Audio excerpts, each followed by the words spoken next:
Hi ఈరోజు పొదిరిల్లు సీరియల్లో story విషయానికి వస్తే కన్నా వచ్చేసి వాళ్ళ నాన్నకి దెబ్బ తగిలింది కదా. ఈ అమ్మాయి ఉండేసి మహాలక్ష్మి ఉండేసి వెళ్ళి మీ నాయనకి సారీ చెప్పు, ఎందుకంటే నీ వల్లే దెబ్బ తగిలింది, నువ్వు టపాసులు కాల్చడం వల్లే దెబ్బ తగిలింది అని చెప్పంటే నేను చెప్పను అని చెప్పంటాడు. ఎందుకంటే చిన్నప్పటి నుంచి నేను నాన్న ఆయన పిలవలేదు, ఆయనకి దెబ్బ తగిలినా నాకు అనవసరము, నేనైతే ఆయనకి చెప్పను అని చెప్పని అంటాడు. ఆయన మీ నాన్న రా అన్నా కూడా నేనైతే ఎప్పటికీ ఆయన నాన్నే పిలవను, నాన్న పిలవలేదు కూడా అని చెప్పంటాడు.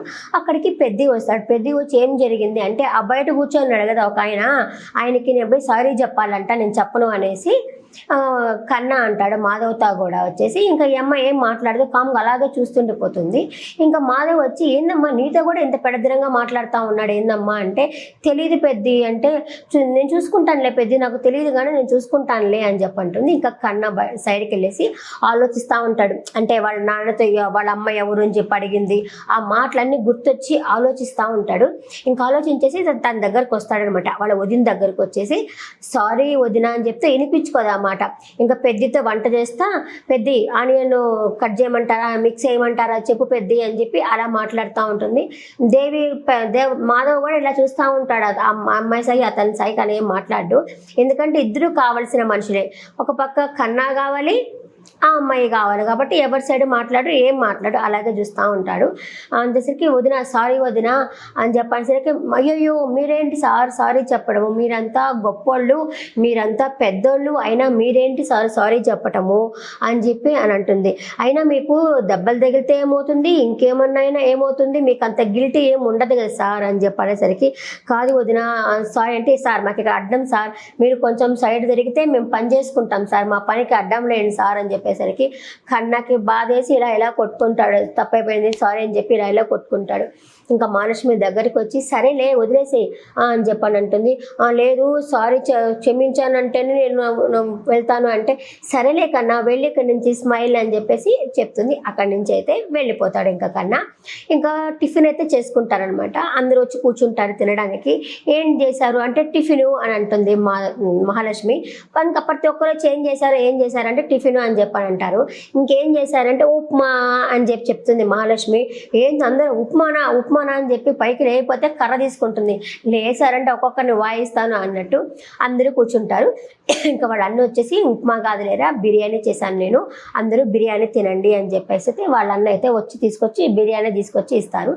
ఇంకా అందరూ బిర్యానీ అయితే తింటూ ఉంటారు. ఇంకా చక్రి ఉండేసి అన్న చైనీస్ వంటలు కూడా నేర్చుకో అన్నా అంటే, ఇక్కడ బెకబెకాల ఇక్కడ కుదరవు, అవన్నీ బయట తినాల్సిందే, నాకు నచ్చదు అని చెప్పేసి మహాలక్ష్మి చెప్తుంది. ఇంకా ఇంకా బయటేమో నారాయణ కాసుకో ఉంటాడు. అరే ఆకలేస్తుంది, లోపలికి వెళ్తే ఏమో కన్నా వాళ్ళ అమ్మ గురించి అడుగుతుందేమో అని చెప్పి తనైతే బయట ఆకలేస్తున్నా కూడా అలా కాసుకొని ఉంటాడు. అప్పుడు బిర్యానీ తీసుకొచ్చి ఇస్తుంది. ఏంటిది అంటే బిర్యానీ అని చెప్పని అంటుంది. అంటే బిర్యానీ ఇచ్చేసి నా దగ్గర నుంచి సీక్రెట్స్ రాబడదాం అనుకుంటున్నావా అంటే, అయినా మీరేం చెప్పరు కదా అని చెప్పంటే, అవును నేను చెప్పను, సీక్రెట్ కాబట్టి నేను చెప్పను అని చెప్పాను అంటాడు. సరే తినండి ఇది అని చెప్పేసి ఇస్తుంది. స్పూన్ కూడా వేసిస్తుంది. ఇదేంటి అంటే స్పూన్ అంటే నా ఆర్డర్ చేరిన చెయ్యి, నాకు స్పూన్ అవసరం అని చెప్పేసి స్పూన్ వేసేసి చేతితో తింటా ఉంటాడు నారాయణ. అంతలోపల అక్కడికి చక్రి వస్తాడనమాట. వస్తూ ఉంటాడు. అమ్మాయి ఇట్లా డాష్ ఇచ్చుకొని పోతాడు. ఏం కళ్ళు కనపడదా అంటే, నేను రాసుకోవాలని చెప్పి రాలేదు, నేను బయటికి వెళ్తున్నాను చల్లగాలి పీల్చుకోవడానికి, బయట తిరగడానికి అని చెప్పని అంటాడు. దానికి ముందు వచ్చేసి ఏమన్నా చెప్తాడేమో సీక్రెట్ అని చెప్పేసి మహాలక్ష్మి వాళ్ళ నాన్నతో పలకరించాలని చూస్తుంది. నేను చెప్పను అని చెప్పి కొంచెం పక్కకైతే జరిగిపోతాడనమాట. ఆ అమ్మాయి ఏమంటే మా కన్నా వాళ్ళ అమ్మ గురించి తెలుసుకోవాలి అన్న ఉబలాటం అమ్మాయికి. అతనేమో చెప్పడం లేదు, నా సీక్రెట్ అని అతనైతే చెప్పడం లేదు. ఇంకా చక్రి మహాలక్ష్మి అలా చల్లగాలి పీల్చుకుందామని అలా బయటకు వస్తారు. ఏంటండి ఏమైంది, ఆఫీస్ విషయాలు ఏంటి అని చెప్పి చక్రి అయితే అడుగుతాడు మహాలక్ష్మిని.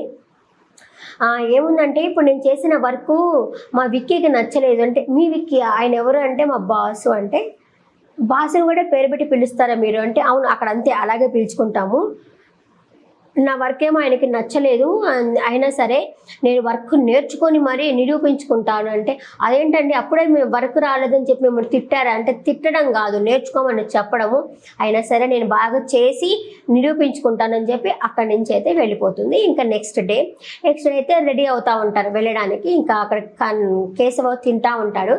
మహాలక్ష్మిని చూస్తే పైకి లేస్తారు. నన్ను చూసి మీరేమన్నా లేయాలని చెప్పి రూల్ ఏమన్నా ఉందా, కూర్చోండి అని చెప్పని అంటుంది. అని చెప్పి తల ఉంచుకొని తింటా ఉంటాడు. అంతలోపల ఒరే కన్నా రారా, ఎప్పుడు ఆడవాళ్లే రెడీ అవ్వడానికి లేటు అనుకుంటే నువ్వు ఎప్పుడెప్పుడో లోపలికి వెళ్ళావు, ఇప్పటిదాకా రెడీ అవుతున్నావు రారా అని చెప్పని అంటుంది. అంతలోపల అక్కడికి చక్రి నేను వచ్చేసా అని చెప్పని వస్తారు. మీరు ఎందుకు అంటే మీకోసమే వదిలిపెట్టడానికి మిమ్మల్ని అంటే నేను మిమ్మల్ని అడిగానా అంటే మీరు అడిగినా అడగకపోయినా నేను వస్తాను నేను అని చెప్పేసి అని అంటాడు. ఏం అవసరం లేదు మేమే వెళ్తాము, నువ్వేమి రాని అవసరం లేదు అని చెప్పి అయితే చెప్తుంది. ఇంకా అక్కడికి పెద్ద తీసుకొచ్చి ఇదిగోమ్మా చిల్లర తీసుకో, అప్పుడప్పుడు క్యాష్ అవసరం అవుతుంది అని చెప్పనేసరికి వద్దులే పెద్ద నా దగ్గర ఉంది అంటే ఏమో మీ నాయన సరే తీసుకోవా అంటే తీసుకుంటాను అంటుంది. అయితే తీసుకో అంటాడు. ఇంకా తీసుకుంటుంది. ఇంకా చక్రి కూడా వండేసి నేను కూడా ఇవ్వమంటావా అంటే వద్దు అంకుల్ అని చెప్పేసి చక్రితో అంటుంది. చక్రిని బల ఆడుకుంటుంది మహాలక్ష్మి మాత్రము అని చెప్పని అంటుంది. ఇంకా అమ్మాయి కన్నా ఇద్దరు చట్టపట్టాలు వేసుకొని భుజం మీద చేసుకొని పోతారనమాట. చక్రి ఉండి ఏ రోజైనా భుజం మీద చేసుకొని పోయిందా తను అనేసి అక్కడ కేశవ కూర్చో అంటే కేశవాత అంటే ఒరే నీ భుజం అందదేమో లేరా అందుకే వేసుకోలేదు అని చెప్పనేసరికి రే నాకు ఎక్కడో కాలుతున్నది, నువ్వేమో ఎందుకు ఇందాక నుంచి నవ్వుతా ఉన్నావు అని చెప్పనేసరికి నువ్వు తనని ప్రేమలో దింపాలని చూస్తూ ఉన్నావు, కానీ తనకి ఏది ఇష్టమో ఆ పనులు చేయి, తనకి నచ్చిన పనులు చేయబాక అని చెప్పేసి కేశవ కూడా అతనితో చెప్పడం జరుగుతాడు. రే నీకే పెద్ద అమ్మాయితో మాట్లాడడం రాదు, మన అమ్మాయిని కొట్టావు కదా పోయి సారీ చెప్పావా అని చెప్పి తనని అడుగుతారు. నా విషయం మేము చూసుకుంటాం లేరా అని చెప్పేసి కేశవ కూడా చెప్తాడనమాట. అప్పటికి ఇంకా అక్కడికి పెద్ది కూడా వస్తాడు. పెద్ది వచ్చిన తర్వాత ఇదిగో అన్నయ్య కొంచెం డబ్బులు అని చెప్పి ఇస్తాడు. ఎందుకంటే బాత్రూమ్ కడుతున్నారు కదా ఆ డబ్బులు కొంచెం తీసుకో అంటే దానికి కేశవ ఉండి అరే దీంతో టైర్స్ కూడా రావు కదరా అంటే మళ్ళీ ఇస్తాంలే అయ్యా అని చెప్పనేసరికి పెద్ది ఉండి సరే అని చెప్పని అంటాడు. ఎలా అయినా సరే మహాలక్ష్మికి సెకండ్ హ్యాండ్ స్కూటర్ కొనాలి అని చెప్పి అనుకుంటున్నాను అనేసి స్కూటర్ తెల్లగా ఉండాలి, కలర్ బాగుండాలి, రిపేర్ ఏమి లేకుండా ఉండాలి, ఎప్పుడు పోదాం అంటాడు కేశవతోటి. ఒరే చూస్తాను రా అంటే ఇప్పుడే పోదామా అంటారు. డబ్బులు ఎక్కడంటే నేను 25,000 నేను దాచిపెట్టాను నేను మహాలక్ష్మి కోసము, ఏదో ముందు కట్టి తర్వాత మిగతా డబ్బులు కడతాను అని చెప్పేసి చక్రి చెప్తాడు. సరేరా నేను చూసి చెప్తాను అని చెప్పేసరికి సరే ఇప్పుడే పోదామా అనేసరికి ఒరే చెప్పావు కదరా నేను చూస్తానులే అని చెప్పేసి అక్కడి నుంచి అయితే వెళ్ళిపోతాడనమాట కేశవ.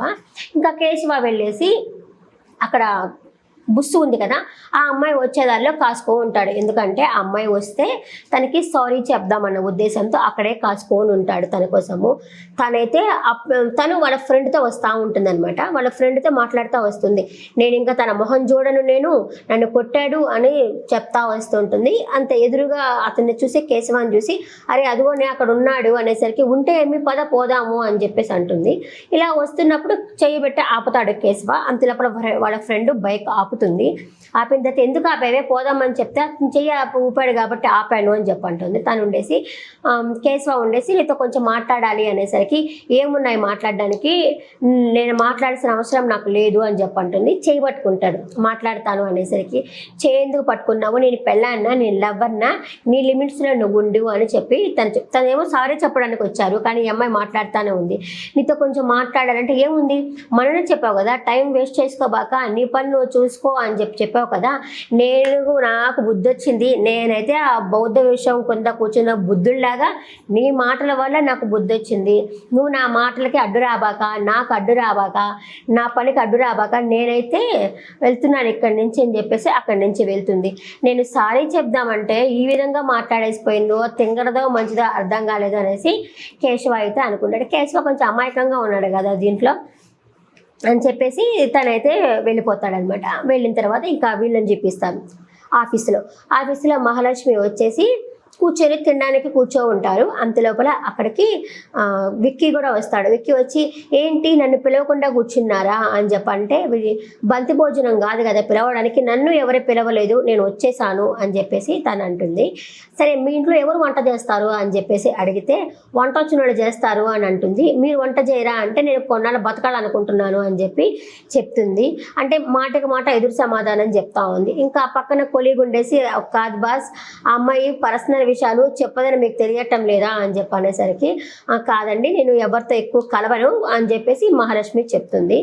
సంతోష్ కుమార్ ఉన్నాడు కదా, పెళ్లి కాని కుమారు, అతను కూర్చో ఉండేసరికి అతని దగ్గర ఆఫీస్ బాయ్ వచ్చి తుడుస్తూ ఉంటాడు.